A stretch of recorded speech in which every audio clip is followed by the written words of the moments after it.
How far can prejudice go when cloaked in professionalism? Ayanna Brooks, a joyful bride-to-be, walked into Walter Green's renowned tailoring shop, carrying dreams of a perfect wedding gown. She expected elegance, craftsmanship, and care, but what she found was disdain hiding behind a courteous smile. Little did Walter know, the woman he underestimated was about to expose him to a world that wouldn't tolerate his prejudice. This is a story of dreams sabotaged, resilience tested, and a powerful reckoning that turned the tables in a way no one could have predicted. Ayanna Brooks was a woman who carried herself with a quiet confidence. Her warmth was infectious, her energy vibrant, and her creativity unmatched. At 28, she had built a name for herself as a freelance fashion consultant, guiding clients with impeccable taste and an eye for trends. But today, Ayanna wasn't in her usual role. Today, she was a bride-to-be, glowing with the anticipation of her upcoming wedding. As she stepped into Green's tailoring, the bell above the door jingled softly, announcing her arrival. The shop was quaint yet sophisticated, with rows of fabric bolts neatly stacked against the walls and mannequins displaying elegant suits and dresses. Walter Green, the owner and master tailor, was known in the city for his meticulous craftsmanship. His clientele included some of the wealthiest families in town, and his reputation for perfection made him the obvious choice for Ayanna's dream wedding dress. Walter looked up from his workbench as Ayanna entered. His pale blue eyes narrowed briefly, his expression shifting into a polite but distant smile. He was a tall man in his late 50s, with neatly combed silver-streaked hair and an aura of precision. "Good afternoon," he said, his tone clipped but professional. "How can I help you?" Ayanna extended her hand, her smile bright and genuine. "Hi, Mr. Green. I'm Ayanna Brooks. I spoke to your assistant about designing my wedding dress." Walter's gaze flickered over her, his handshake quick and perfunctory. "Ah, yes, Mrs. Brooks. You're here for a consultation." "Yes," Ayanna replied, undeterred by his demeanor. She reached into her bag and pulled out a carefully prepared portfolio. "I've brought some sketches and fabric ideas to share with you. I'd love to hear your thoughts." Walter motioned toward a chair near his desk, but as Ayanna settled in and began spreading out her ideas, he kept his distance. There was something about his posture, rigid, almost hesitant, that made Ayanna feel slightly on edge. She brushed it off, attributing it to his meticulous nature. As Ayanna spoke passionately about her vision, a gown that blended modern elegance with a touch of vintage charm, Walter occasionally nodded, his lips pressed into a thin line. When she finished, he leaned back, folding his arms. "It's ambitious," he said finally, his tone laced with a subtle condescension. "But I suppose we can make it work." Ayanna's enthusiasm faltered for a moment, but she quickly recovered. "I'm confident in your skills, Mr. Green. Your reputation speaks for itself." Walter offered a tight smile. "Indeed. Now, let's talk about what's realistic for your budget." The next hour was a mix of collaboration and subtle friction. Ayanna couldn't quite put her finger on it, but there was an undercurrent in Walter's demeanor, a guardedness, a reluctance that felt out of place. Still, she reminded herself that he was a professional, and professionals could sometimes be brusque. As the consultation concluded, Walter stood and extended his hand again. "We'll be in touch once we've finalized the designs," he said. "Thank you, Mr. Green," Ayanna replied, choosing to focus on the positive. She left the shop with a bounce in her step, already imagining herself walking down the aisle in the dress of her dreams. But behind the counter, Walter watched her leave, his smile fading into a look of irritation. He muttered under his breath as he returned to his workbench, his mind clouded with thoughts he would never say aloud. The weeks that followed were a whirlwind for Ayanna. She juggled wedding planning with her freelance work, exchanging emails and attending fittings at Green's tailoring. Each visit brought a mix of excitement and subtle discomfort. Walter's demeanor remained professional, but his tone often carried an edge of impatience. "Are you sure this design isn't too much?" he asked during one fitting, his eyes scanning her like she didn't belong in his shop. "It's exactly what I want," Ayanna replied firmly, refusing to let his tone dampen her spirits. Walter's eyes lingered on her for a moment before he turned away, shaking his head. "If you insist," he muttered. Ayanna confided in her fiancé about her experiences. "I can't quite explain it," she said one evening as they sat together, going over wedding plans. "It's like he doesn't respect me, but he never says anything outright." Jason frowned. "Do you want to switch tailors? There's still time." "No," Ayanna said after a moment. "I've already invested too much in this. Besides, I'm not letting him ruin this for me. This dress is going to be perfect." Jason squeezed her hand, his expression both supportive and concerned. "Just don't let him stress you out, okay? This is supposed to be a happy time." Ayanna nodded, determined to focus on the joy of her upcoming wedding. But deep down, a part of her couldn't shake the feeling that something wasn't quite right. In the quiet of his shop, Walter worked late into the night, the glow of his desk lamp casting long shadows across the room. As he sewed, his thoughts were consumed by resentment, not just toward Ayanna, but toward the world that seemed to be changing around him. He didn't like how it felt, how it challenged the comfortable bubble he had lived in for so long. And so, as the deadline for Ayanna's dress approached, Walter made a decision, one that would alter both of their lives in ways he couldn't begin to imagine. The day of Ayanna's final fitting was supposed to be a moment of joy and anticipation. As she approached Green's tailoring, her heart fluttered with excitement. Months of planning had led to this day, and she was eager to see her wedding dress in its completed form. She opened the shop door, greeted by the familiar jingle of the bell. Walter stood behind the counter, meticulously folding a piece of fabric. He looked up, his expression neutral, bordering on cold. "Ah, Miss Brooks," he said. "You're here for the final fitting." "Yes," Ayanna replied, her voice bright. "I've been looking forward to this." Walter nodded curtly and motioned for her to follow him to the fitting room. The room was small but well lit, with a 3-paneled mirror and a small pedestal in the center. On a mannequin by the corner, draped in protective plastic, hung Ayanna's wedding dress. Ayanna's breath caught in her throat as she approached the dress. It was stunning, at least from a distance. The intricate lace detailing and the flowing train were exactly as she had envisioned. But as Walter unwrapped the plastic, a knot of unease began to form in her stomach. There were subtle flaws, almost imperceptible at first. The hemline was uneven, the stitching around the bodice slightly puckered. The fabric, which she had chosen with great care, appeared dull, as if it had been mishandled. Ayanna's brow furrowed as she stepped closer, her fingers brushing over the material. "Is everything all right?" Walter asked, his tone devoid of genuine concern. Ayanna hesitated, unsure of how to respond. I think there might be an issue with the stitching here," she said, pointing to the bodice. Walter barely glanced at it. "That's just the way the fabric settled. It'll look fine on you." "But it wasn't like this in the earlier fittings," Ayanna said, her voice firm. Walter sighed, his patience visibly wearing thin.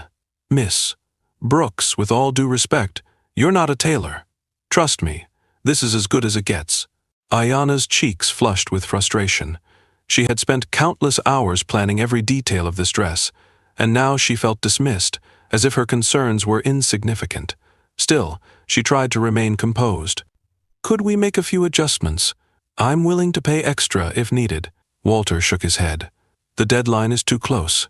Any changes now would compromise the integrity of the design." Ayanna bit her lip, her eyes stinging with tears she refused to let fall. She nodded silently, unwilling to let Walter see how deeply his words had cut. She changed into the dress for the fitting, doing her best to ignore the imperfections. As she stood on the pedestal, looking at herself in the mirror, she couldn't shake the feeling that something was wrong. The dress, while beautiful in theory, didn't feel like hers anymore. It felt like a compromise, a betrayal of her vision. Walter's voice interrupted her thoughts. "You'll need to hold yourself a certain way to hide the puckering here," he said, gesturing to the bodice, "and maybe consider wearing different shoes to balance out the hemline." Ayanna's hands clenched into fists at her sides. She had never felt so small, so dismissed. But she swallowed her anger, reminding herself that the wedding was about more than the dress. She would make it work, no matter what. The fitting ended in strained silence. Ayanna thanked Walter and left the shop, her heart heavy. That evening she poured her frustrations out to Jason, her fiancé. "He didn't even try to fix the mistakes," she said, her voice trembling with emotion. "It's like he doesn't care." Jason frowned, his jaw tightening. "This is unacceptable. You've paid him a small fortune for this dress, and he's treating you like you're an inconvenience." "I know," Ayanna said, tears streaming down her face. "But the wedding is so close, and I don't have time to start over." Jason wrapped his arms around her, holding her close. "We'll figure this out," he said softly. "You don't have to settle for this." The next morning, Ayanna received a call from Walter's assistant, informing her that the dress was ready for pickup. She arrived at the shop with a mix of hope and apprehension, praying that Walter had made some adjustments. But when she saw the dress, her heart sank. It was worse than before. The hemline was now visibly crooked, and the lace detailing appeared frayed in places. It looked as if someone had deliberately sabotaged it. "What is this?" Ayanna demanded, her voice shaking with anger. Walter appeared from the back room, his expression unreadable. "Miss Brooks, I don't appreciate your tone," he said coolly. "My tone," Ayanna repeated, incredulous. "I trusted you with the most important dress of my life, and this is what you give me." Walter crossed his arms, his demeanor unapologetic. "You're free to take your business elsewhere if you're not satisfied." Ayanna's eyes widened in disbelief. "The wedding is in 2 weeks. Do you think I have time to start over?"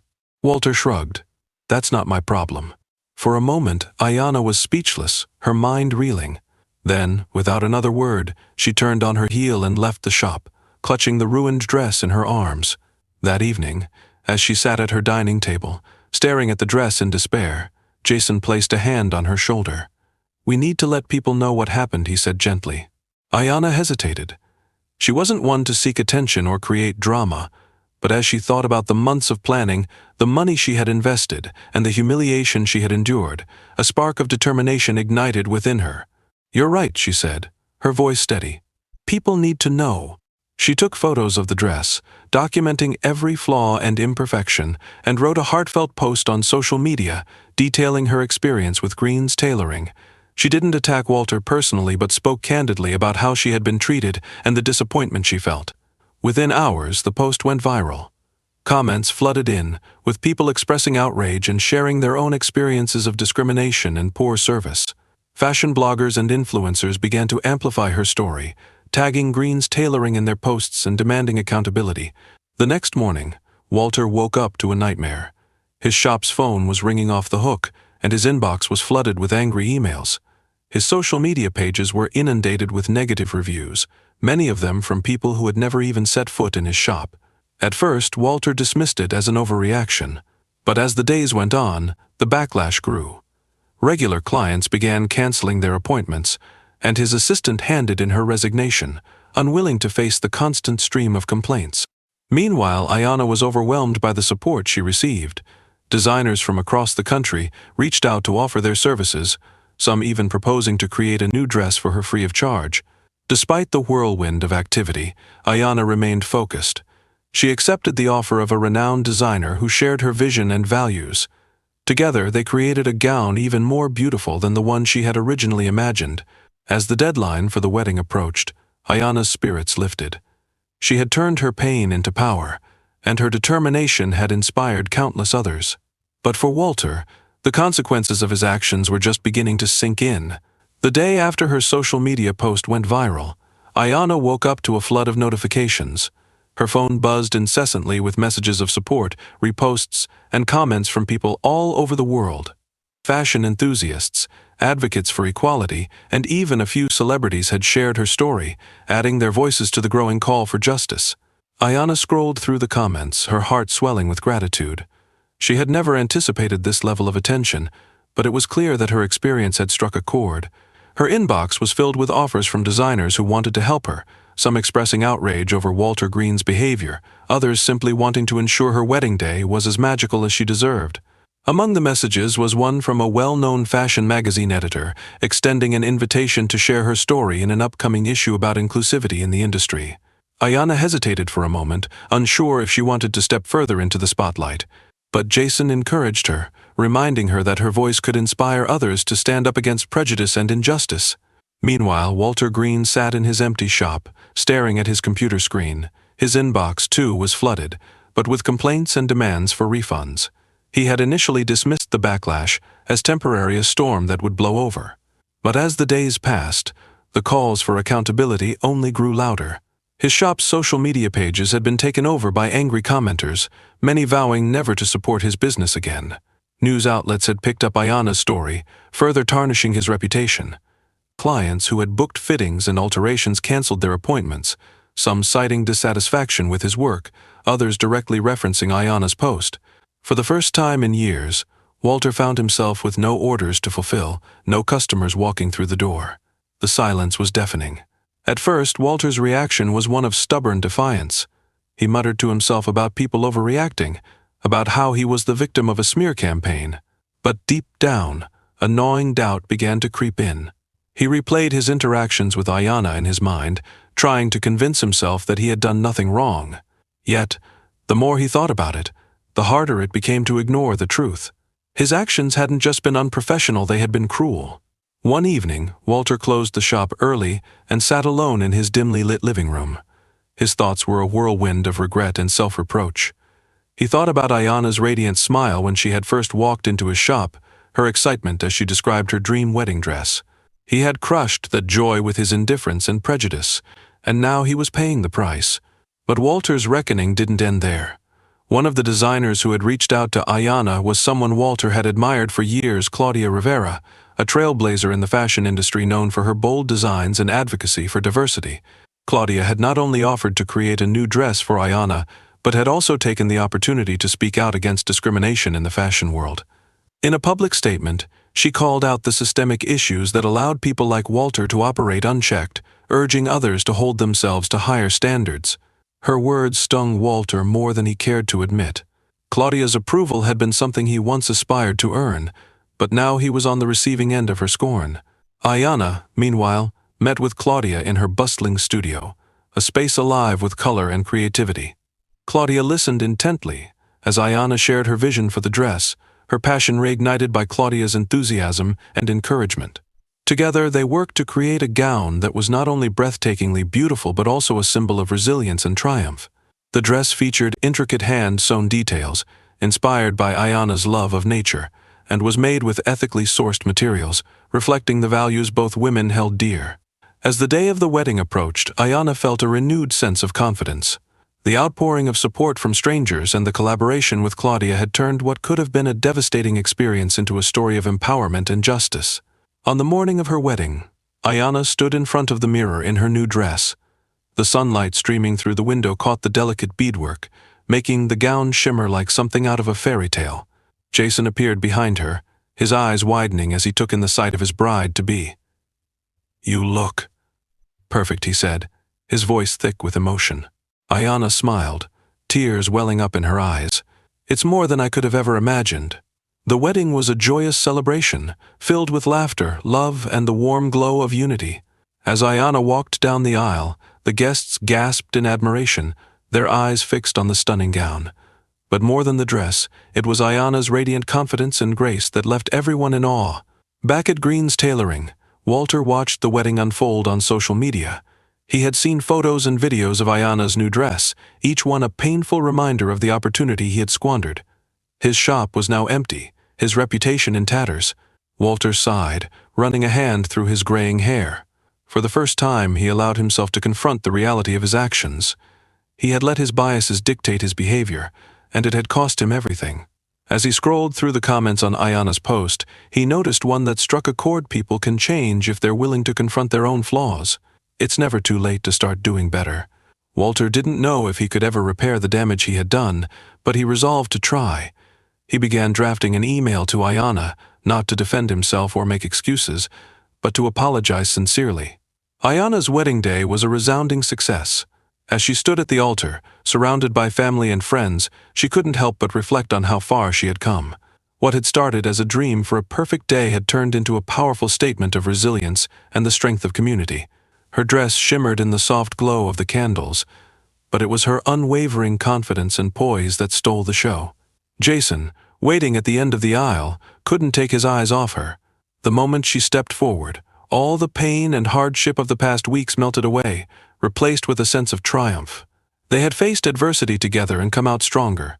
The ceremony was filled with love and laughter, but for Ayanna, the most meaningful part came after the vows had been exchanged. As she and Jason walked out of the venue, the cheers and applause felt like an affirmation of everything they had worked for. After the reception, as the night began to wind down, Ayanna found a quiet moment to herself, slipping outside to take in the crisp evening air. She stood there for a while, gazing at the stars, letting the peaceful silence wash over her. Her phone buzzed in her pocket, pulling her back to reality. It was a message from Claudia Rivera, congratulating her on the wedding and thanking her for the opportunity to work together. Claudia had gone above and beyond to help Ayanna, not just with the dress, but with her voice, standing beside her to fight for equality. "I couldn't have done this without you," Ayanna texted back, her heart full of gratitude. As the night drew to a close, Ayanna returned to the reception hall, where the party was still in full swing. She exchanged a few final words with the guests, the satisfaction of a day well lived settling into her bones. But the real victory lay in what had come before, what had been fought for and won, not just for her, but for others who would benefit from her bravery. Meanwhile, back at Walter's shop, the silence was deafening. For the first time in years, he was alone. His clients had long abandoned him, and his business was a shadow of what it once was. The weight of his actions pressed on him like a vice. Walter had watched Ayanna's wedding unfold on social media. The images of her glowing in the dress she had been meant to wear, just not from his shop, haunted him. It wasn't just the loss of a customer, it was the loss of something deeper. In the quiet of his office, Walter opened his laptop and began typing. The words came slowly at first, but as he continued, they flowed more easily. He wasn't writing an apology to clear his name or shift blame. He was writing an apology for the hurt he had caused, for the opportunity he had squandered. When the message was finished, Walter read it over several times. It wasn't perfect, and he didn't expect it to undo the damage. But he hoped, somehow, it might be a step toward making amends. Not just for Ayanna, but for anyone who had ever been hurt by his prejudice. He clicked send. The next morning, Ayanna received the email.